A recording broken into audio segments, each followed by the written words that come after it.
마가의 다락방에 모여서 기도하던 120명의 제자들이 있죠. 이들을 통해서 신약의 새로운 교회, 최초의 교회가 탄생되어지고 그 시작이 되어지는 것들을 보게 됩니다.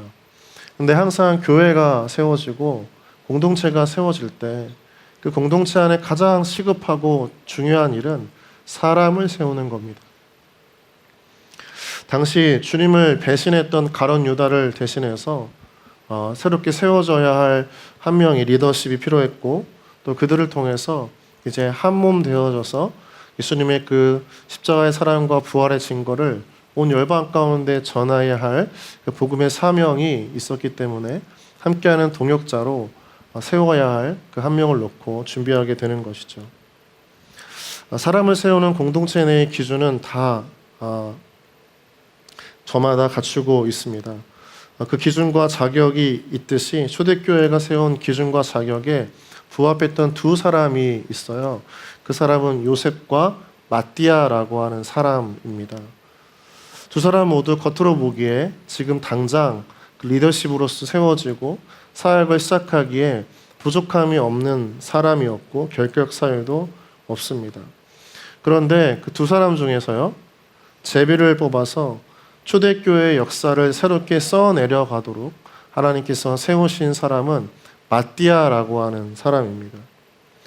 이 마띠아는 제비뽑기를 통해서 세워지긴 했지만 우리가 예상하는 것처럼 그냥 어쩌다 우연히 세워진, 그냥 당첨되어진 사람이 아니었습니다. 왜냐하면 이를 증명하는 것이 이 마띠아가 세워진 이후에 그가 세워짐으로 인해서 사람들 간의 어떤 파벌이나 갈등 또는 분란의 씨앗이 아무것도 없었고 어떤 문제도 일어나지 않았기 때문인 것이죠.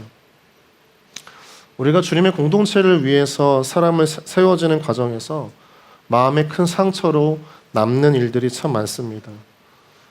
교회 안에서 우리 공동체를 넘어서 교회 권사와 또 장로님들을 뽑을 때 많은 교회들이 서로 상처와 분란과 갈등으로 그 아름다운 선출의 과정들이 오염되어지고 어려워지는 것들을 종종 보게 되는 거죠. 문제거리가 되는 이런 많은 현실의 이 문제 속에서, 사람을 뽑는 과정 속에서 제비를 뽑아서 사람을 세우는 이 초대교회의 과정은 우리에게 하나님께서 사람을 세우시는 방법과 원리가 무엇인지를 분명하게 알려주고 있는 굉장히 소중한 교훈이 됩니다. 하나님께서 어떤 사람을 세우시기를 원하시는가, 그리고 또 그 과정은 무엇인가. 오늘 이 말씀을 통해서 다시 한번 우리 임원들, 또 새롭게 세워진 임원들만이 아니라 또 각 사역팀, 앞으로 섬기게 될 셀직이, 또 더 나아가서는 어떤 공동체와 어떤 삶 속에서 하나님 앞에 헌신하고 그 부르심의 자리에 나아가서 섬겨야 할, 세워질 여러분들에게 하나님의 방법과 하나님의 마음을 깨닫는 아름다운 교훈의 시간 되어지기를 주님의 이름으로 축복합니다. 오늘 본문 들어가서 보면 초대교회가 가룟 유다의 자리를 대신해서 사람을 뽑을 때 썼던 방식은 앞서 이야기했듯이 제비를 뽑는 것이었습니다. 제비를 뽑는 것, 참 위험천만한 도박일 수 있겠다 싶죠.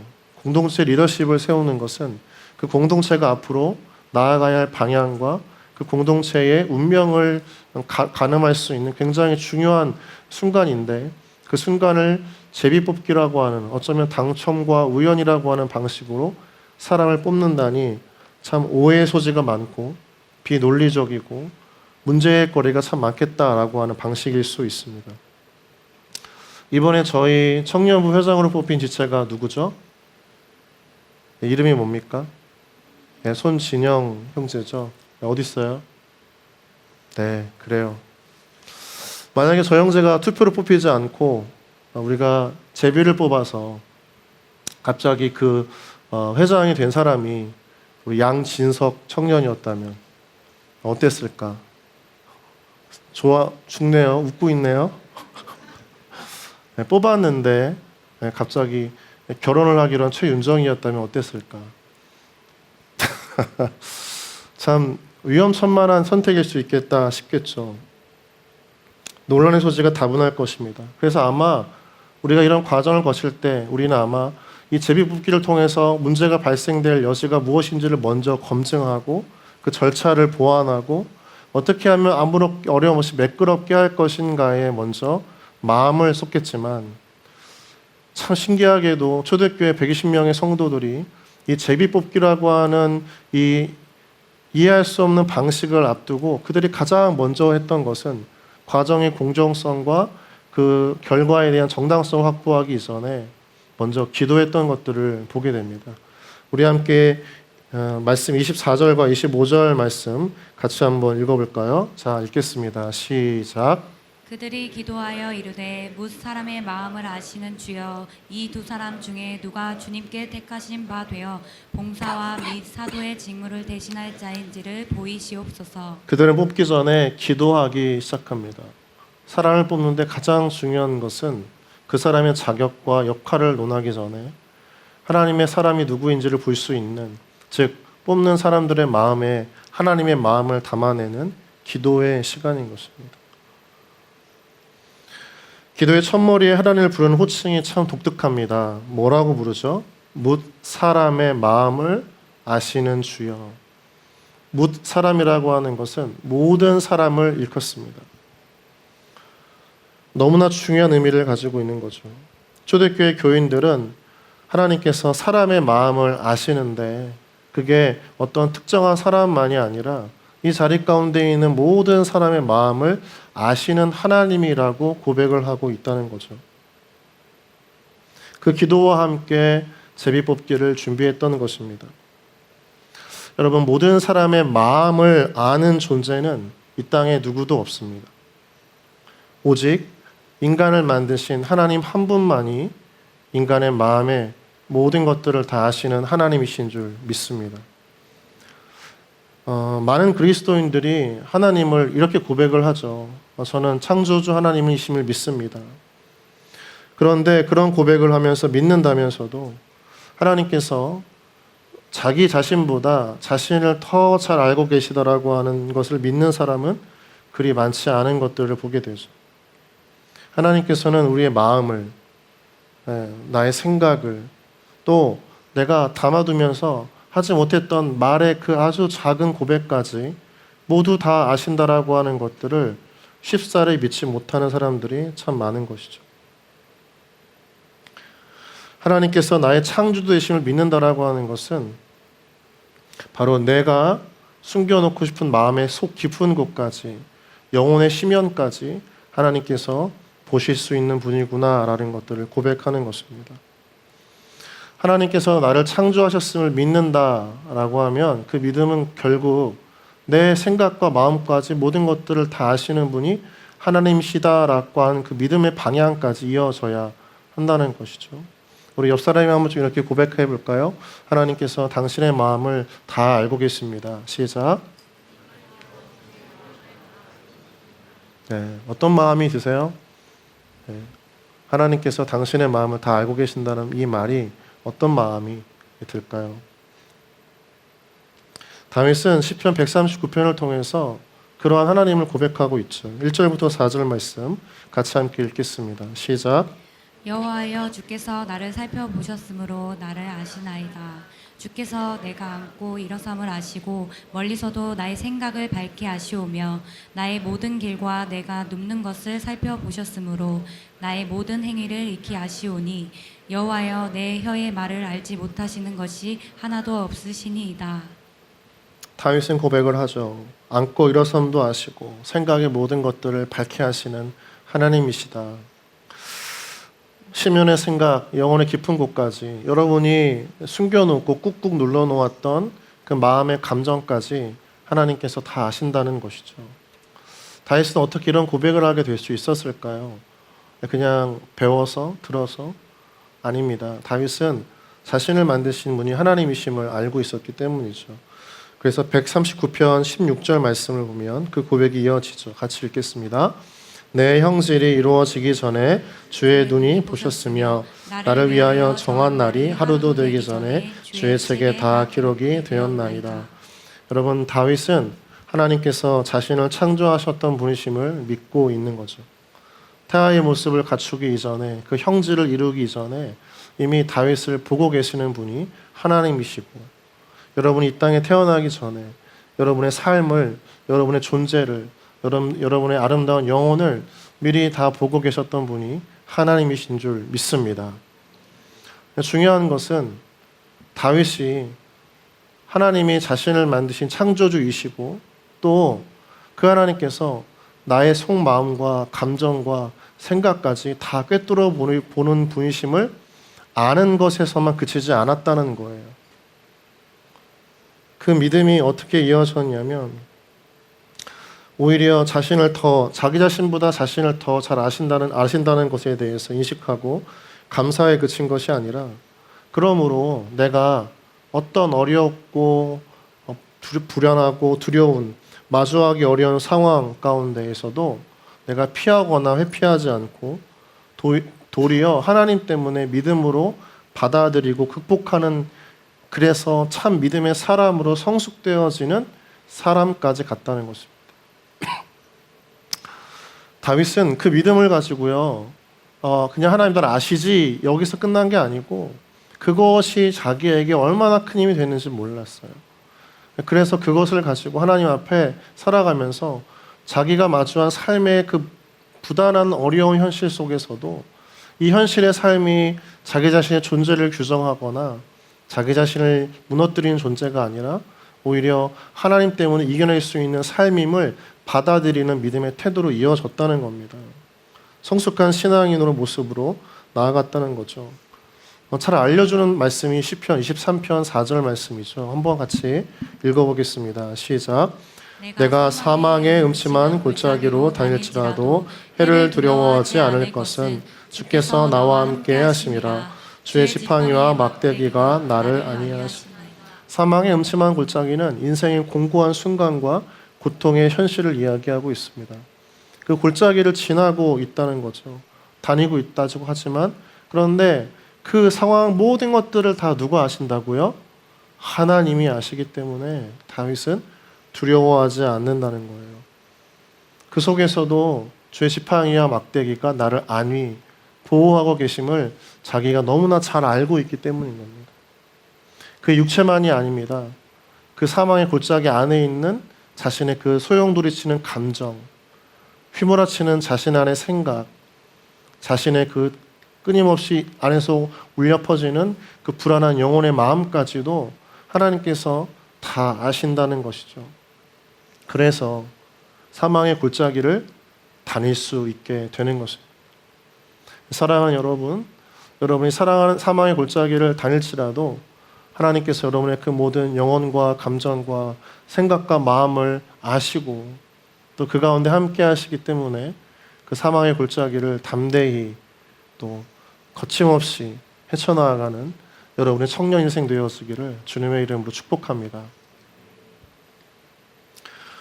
그렇다면 이 모든 사람의 마음을 아시는 하나님에 대한 이 믿음의 기도, 이것이 요셉과 마띠아 중 한 사람을 뽑는 이 과정과 어떤 관계가 있는 것일까?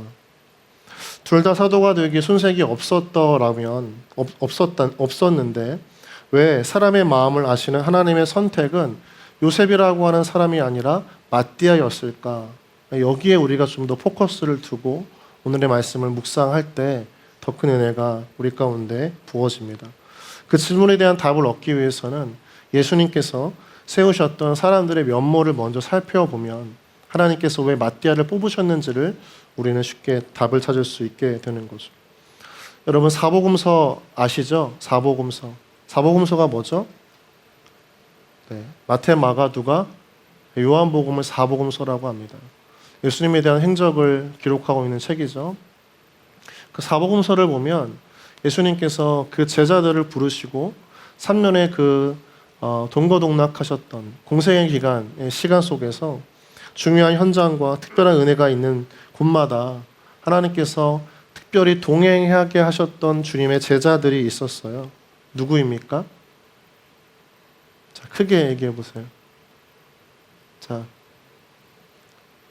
맞히시는 분에게는 하나님의 큰 은혜가 있을 줄 믿습니다. 베드로, 야고보, 요한이죠. 베드로, 야고보, 요한입니다. 우리가 일반적으로 이야기할 때 누군가를 데리고 다닌다 그러면 그 사람은 참 아끼는 사람이면서 탁월한 사람, 어디 내놔도 흠잡을 데 없는 특출난 능력을 갖고 있는 제자인 경우가 대부분입니다.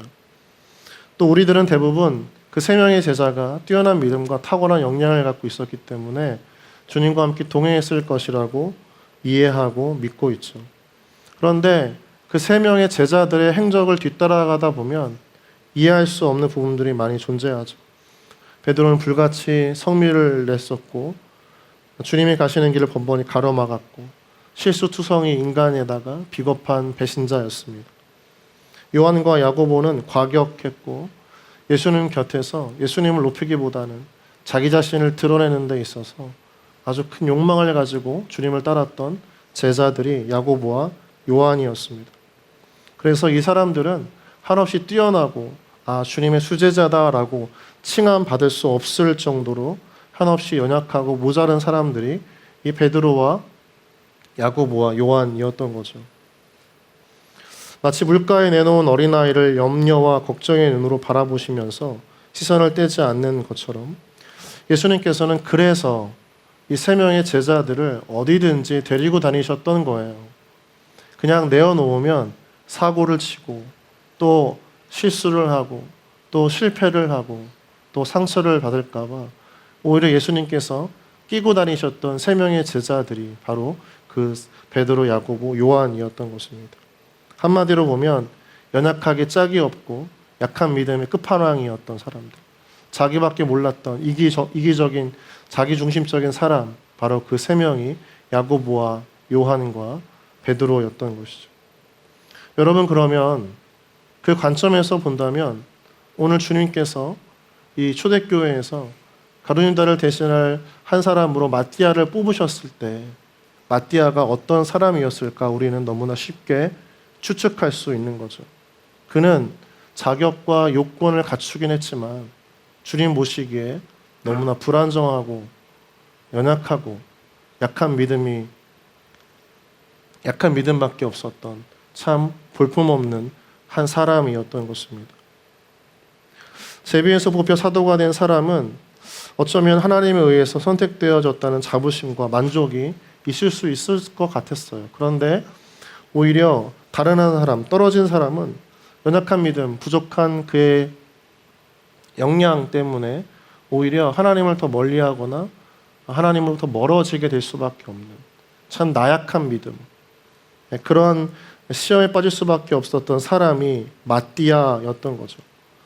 초대교회 사람들은 요셉과 마띠아 중에 누가 그런 마음을 가지고 있을지는 아무도 몰랐습니다. 사람은 사람의 마음을 모르는 거죠. 그런데 이들을 창조하신 하나님은 이 모든 사람들의 마음을 아는 능력이 있으셨기 때문에 이들은 모두 하나님 앞에 기도하면서 무사람의 마음을 아시는 하나님, 자격과 역량을 갖춘 사람이 아니라 꼭 하나님 앞에 붙들려 있어야 할, 은혜 앞에 머물고 십자가 앞에 엎드려 있어야 할 그 한 사람을 주님 뽑아주십시오, 이렇게 기도했던 것입니다. 이것은 마띠아가 뽑힌 후에 떨어졌던 요셉이라고 하는 사람의 뒷모습을, 스토리를 보면 우리는 이것들을 충분히 이해하게 됩니다. 요셉은 자신이 사도에서 제외되어서 낙심하고 시험에 빠져서 초대교회의 아주 역사적인 출발점에서 등을 돌리기보다는 그의 직분과 역할이 변함이 없이 자신이 섬겨야 할 모든 일을 신실하게 감당하기 시작합니다. 사도행전 18장을 보면요, 사도 바울이 개종 후에 유대인들로부터 방해를 받고 핍박을 받을 때 그를 회당역 자기 집에 머물게 했고, 골로새서 4장을 보면 사도 바울로부터 하나님 나라를 위해서 함께 역사하는 자들이라는 칭찬을 받고 있는 것들을 보게 되는 거죠. 우리 골로새 4장 11절 말씀 같이 함께 읽겠습니다. 큰 목소리로 읽습니다. 시작. 유수도라 하는 예수도 너희에게 문안하느니라. 그들은 헬레파이나 이들 나라를 위하여 함께 역사하는 자들이니 이런 사람들이 나의 위로가 되었느니라. 이름이 바뀌어졌던 이 유수도라고 하는 인물은 바로 주님의 위로가 되어졌던, 사도 바울의 위로가 되어졌던 사람으로까지 칭찬받고 세워졌던 것들을 보게 됩니다. 만약 이 요셉이, 유스도가 직분과 직함에 또는 뽑히지 않은 것에 상처와 어려운 마음을 가지고 있었다면 그는 더 이상 그가 해야 할 역할, 하나님 나라라고 하는 큰 테두리 안에서의 자신의 사명을 거부한 채 그저 자기가 원하는 삶을 사는 것에 만족할 수밖에 없었을 것입니다.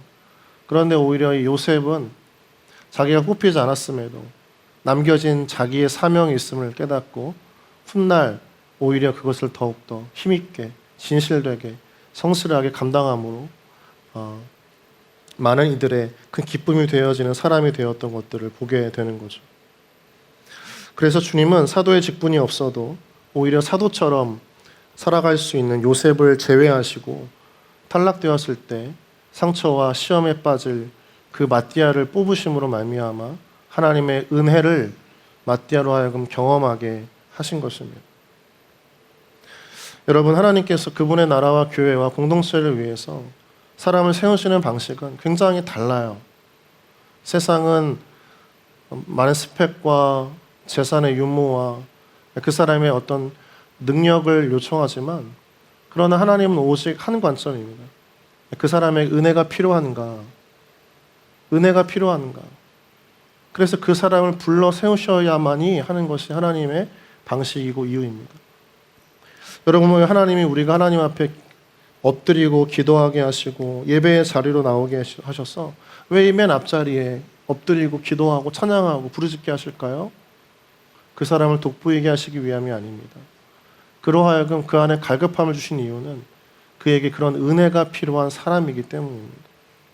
하나님께서 우리를 주님의 나라를 위한 한 사람으로 세우신 이유는 어쩌면 우리가 찬양을 잘하는 능력이, 공동체를 이끌어가는 탁월한 리더십이나 성실함이 보증되어지고 갖추어서가 아니라 그 사람이 그 자리에 앉지 않으면 기도하지 않고 그 사람이 그 일을 할 때에 은혜를 받지 않으면 주님을 떠날 수밖에 없는 나약하기 짝이 없는 한 사람이기 때문인 것입니다.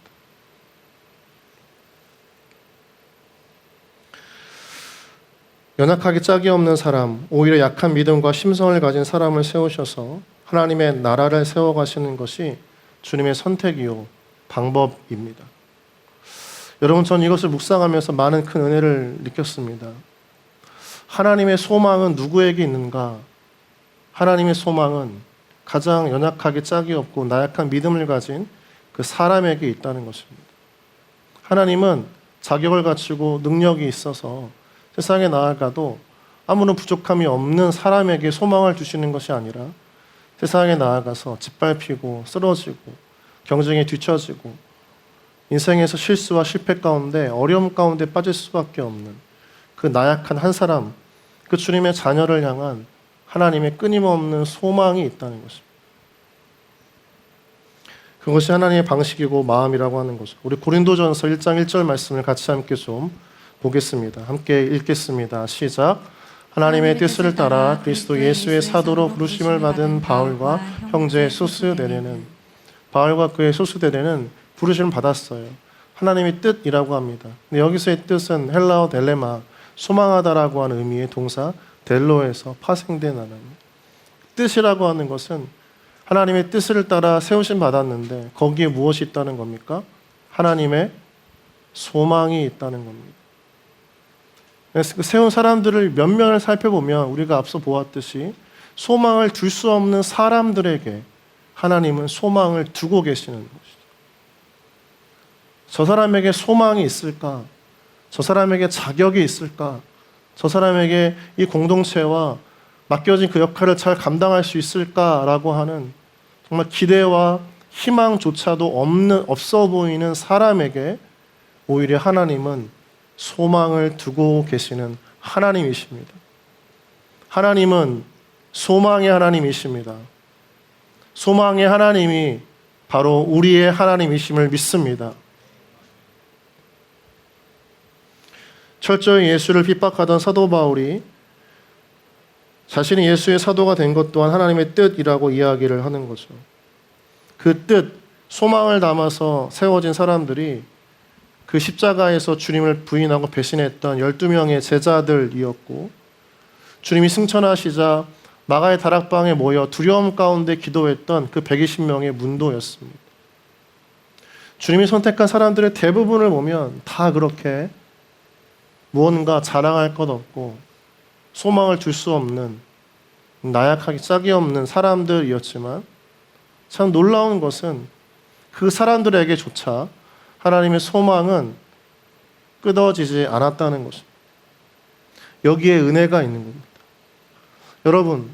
여러분의 인생 가운데 가진 것이 없고 이룬 것이 없어도 여러분이 여러분의 인생과 여러분의 삶을, 또는 어떤 공동체에서 사역의 자리 가운데 여러분을 부르실 때에 자격이 없음을 논하기보다 나아갈 수 있는 이유가 무엇이냐면, 여러분에게 하나님의 소망이 있기 때문인 것입니다. 그러한 여러분에게 하나님께서 소망을 두시기 때문입니다. 아멘입니까? 하나님의 소망은 바로 여러분에게 향하고 있다는 것이죠. 참된 주님의 능력이 어디에 있는가?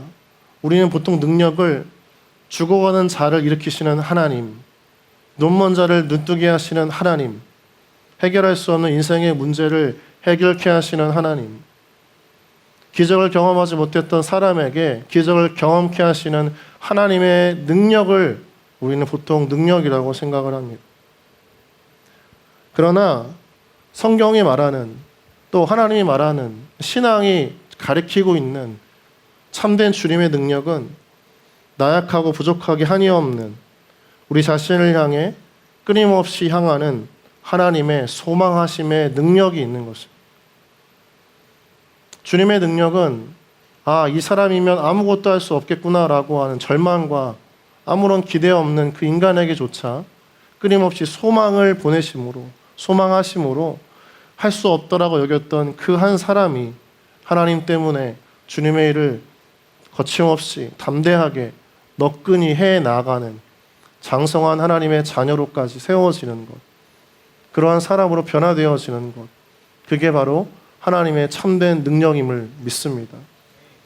하나님의 능력은 단지 여러분에게 물질을 부어주시고 여러분이 원하는 임용고시를 합격하게 하시고 따고자 하는 자격증을 따게 하시는 것에서 그치지 않습니다. 하나님의 참된 능력은 끊임없이 여러분 자신을 보면, 나 자신을 보면 절망할 수밖에 없는 우리 영혼의 빈곤함과 무능력이지만, 그러나 그 속에서 하나님의 소망하심을 끝까지 부어주셔서 내가 아니라 하나님 때문에 다시 한번 새로운 인생을 살게 하시는 그 하나님의 완전한 계획, 그것이 바로 하나님의 가장 놀랍고 강력한 능력이 되는 것입니다. 하나님을 만난 사람은 자신의 인생에서 소망을 잃어버린 사람이 소망을 얻게 되어지는 것이고, 내일을 기대하지 못했던 청년이 내일을 기대하는 삶을 살게 하는 것입니다. 그것이 하나님의 참된 능력이라고 할 수 있는 것이죠. 여러분, 그래서 은혜란 무엇인가? 은혜란 나약하게 짝이 없는 나에게 두시는 하나님의 소망을 깨닫게 하시고 그 소망의 부르심에 믿음으로 반응하게 하시는 것입니다. 은혜란 나약하게 짝이 없는 나에게 두시는 하나님의 소망을 깨닫게 하시고 그 소망의 부르심에 믿음으로 반응하게 하시는 것에 있습니다. 왜 아무도 아멘을 안 하죠? 자, 한번 따라해 볼까요? 은혜란 나약하게 짝이 없는 나에게 하나님의 소망을 깨닫게 하시고 그 소망의 부르심에 믿음으로 반응하게 하시는 것이다. 아멘. 아멘. 아멘입니다. 하나님의 소망이 은혜인 거예요.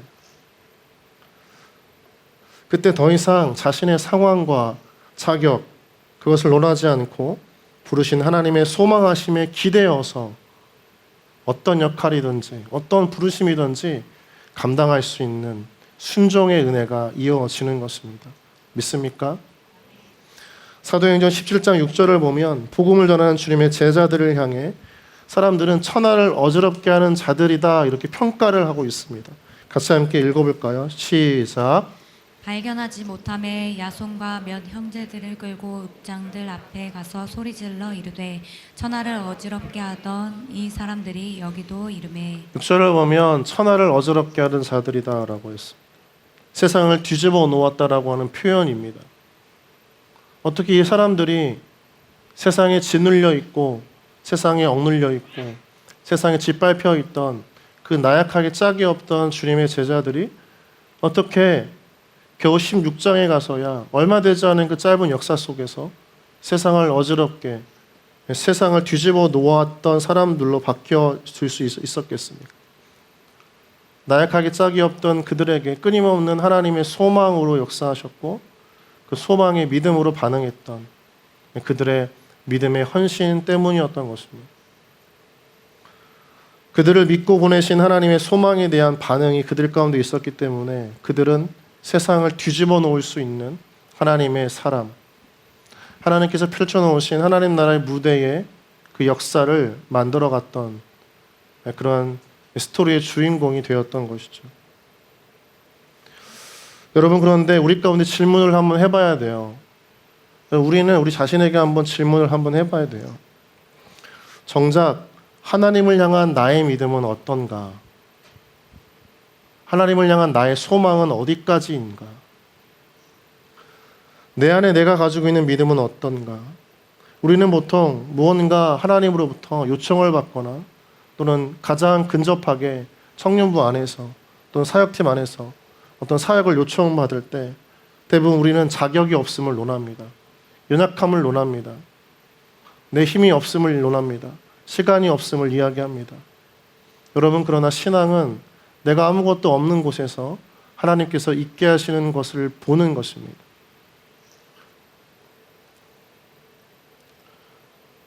우리가 언제 내 힘으로, 내 분량으로, 내 능력으로, 내 마음의 감정의 풍요로움으로 또는 내 마음의 넉넉함으로 하나님의 일을 한 적이 언제 있었습니까? 성경의 인물들을 보면 그들이 무언가 할 수 있겠다라고 하던 때에 하나님은 그들을 쓰시지 않으셨습니다. 대부분의 역사들을 보면 그들이 할 수 없겠다라고 여겼던, 스스로에게 절망하고 자기 자신의 나약함과 자격 없음을 논하는 그 순간 하나님을 붙들 수밖에 없는 자로 세우시고, 그래서 그들을 통해서 이 사도행전 17장 6절의 말씀처럼 세상을 어지럽게 하는 사람들로 변화시키셨던 것이 하나님의 일하심입니다. 그래서 참된 신앙이란 베드로를 변화시키셨던 주님의 믿음에 기대어 우리도 믿음으로 반응하는 것입니다. 부끄럽고 외면하고 싶었던 베드로에게 주님은 요한복음 마지막 장에 가서야 그를 찾아가시고 세 번이나 부르시고, 그 끝에서 자신의 절망을 마주한 베드로는 주님 앞에 순종함으로 주님께서 이끌어 가시는 대로 삶을 살겠다는 믿음의 고백을 한 후에야 그가 생각했던, 그가 노력하고 이룰 수 있겠다라고 여겼던 것보다 더 놀라운 복음의 역사의 주인공이 되어졌던 것들을 우리는 너무나 잘 알고 있다는 것이죠. 사랑하는 청년 여러분, 말씀을 맺겠습니다. 여러분이 공동체에서 또는 각 사역팀에서 또는 교회 어떤 부서에서 또는 어떤 사회 속에서 어떤 역할을 하든지 저는 항상 청년들을 향한 마음이 그런 마음이 있습니다. 못해요. 안 하고 싶어요. 피곤해요. 힘들어요. 저는 할 수가 없어요. 저는 이것이 참 오늘날 청년들 안에 있는 영적 무기력증의 원인 중에 하나라고 생각합니다. 왜 할 수가 없는가? 왜 힘이 없는가? 왜 자격 없음을 논하기만 하고 하나님 앞에 기도하지 못하는가?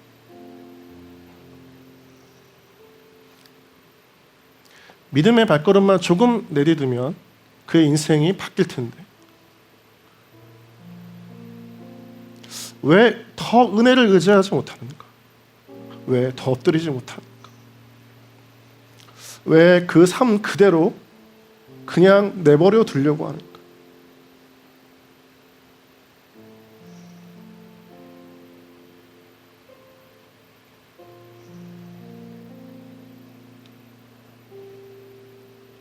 몸이 아프면 마음도 약해진다고 갑자기 저는 그런 하나님을 믿습니다. 우리가 연약하지만 하나님의 소망에 우리가 마음을 두고 믿음으로 반응하는 그 청년을 하나님께서는 쓰신다고 믿습니다. 저는 그 사람들이 바로 여기 우리 목포 사랑의 교회 예수세대 청년들 되어지기를 간절히 소망합니다. 한 주간 이 말씀을 묵상하면서 우리 안에 잃어버린 것이 무엇인가 되돌아보면 그것은 하나님에 대한 소망을 잃어버렸기 때문에 우리 자신에 대한 얄팍한 소망이 아니라 내일 다시 맞이할 그 하루를 맞이하면서 다시 사라질 그 인간적인 소망이 아니라 변치 않으시고 끊임없이 부으시는, 그래서 은혜라고 이야기할 수밖에 없는 하나님의 그 무한하신 소망의 마음이 오늘날 우리 청년들의 삶 가운데 있어야 하지 않겠는가.